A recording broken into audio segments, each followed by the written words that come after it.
నోటితో నవ్వి నొసటితో వెక్కిరించడం,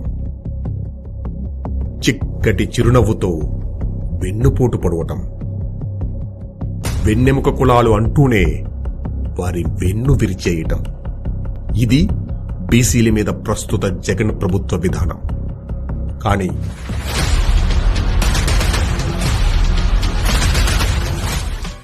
గత చంద్రబాబు గారి పాలనలో విద్య, ఆరోగ్యం, ఉపాధి విషయంలో బీసీలకు ఇచ్చిన ప్రాధాన్యత ఇప్పటి వరకు ఏ ప్రభుత్వమూ ఇవ్వలేకపోయింది.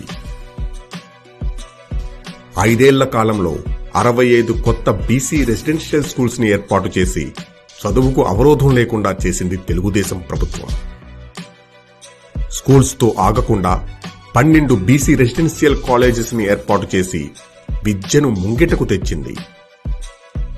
డిగ్రీ వరకే ఫీజు రియంబర్స్మెంట్ ఇచ్చి ఉన్నత విద్యకు గండి కొట్టిన జగన్ ప్రభుత్వంలా కాకుండా పీజీ వరకు ఫీజు రియంబర్స్మెంట్ ని ఇచ్చి లక్షల మంది బీసీ విద్యార్థులకు తమ ఆశల్ని నెరవేర్చుకునేలా చేసింది. దీని ద్వారా 3,700 కోట్లతో 28 లక్షల మంది బీసీ విద్యార్థులు తమ విద్యను ఆటంకం లేకుండా కొనసాగించారు. తెలుగుదేశం ప్రభుత్వం కాంపిటేటివ్ పరీక్షల కోసం 52 కోట్లతో స్టడీ సర్కిల్స్ ని ఏర్పాటు చేసి ఉచితంగా శిక్షణ ఇస్తే జగన్ ప్రభుత్వం వచ్చాక అవి నిలిచిపోయాయి.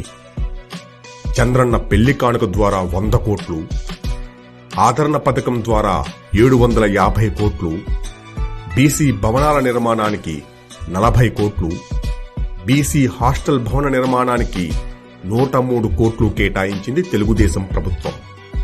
15,000 కోట్లతో ప్రత్యేక బీసీ కార్పొరేషన్ ఏర్పాటు చేస్తానని మాట తప్పిన జగన్లా కాకుండా సమాజంలో బీసీలకు ప్రత్యేక అవకాశాలను కల్పించడానికి బీసీ సబ్ ప్లాన్ ద్వారా 5 ఏళ్లలో 39,000 కోట్లు ఖర్చు చేసి బలహీన వర్గాల ప్రజలు సమాజంలో ఉన్నత స్థితికి చేరేందుకు సహకరించింది తెలుగుదేశం పార్టీ. వెన్నెముక కులాలు అంటూనే ప్రశ్నించిన, ఎందుకు మా అక్కను వేధిస్తున్నావు అన్నందుకే చంపేశారు, ఎదిరించిన, సాక్ష్యాధారాలతో సహా ప్రూవ్ చేస్తాం, హక్కుల కోసం నిలబడ్డ, అతను ఎప్పుడు రాజకీయ ప్రకారంగా ఆలోచించలేదు. ఫలితం దాడులే. గత 5 ఏళ్లుగా సాగుతున్న ఈ నరకాన్ని ఎదుర్కోవటానికే తెలుగుదేశం పార్టీ బీసీ రక్షణ చట్టాన్ని తెచ్చి వారికి భద్రత కల్పించే ప్రణాళిక రూపొందించింది.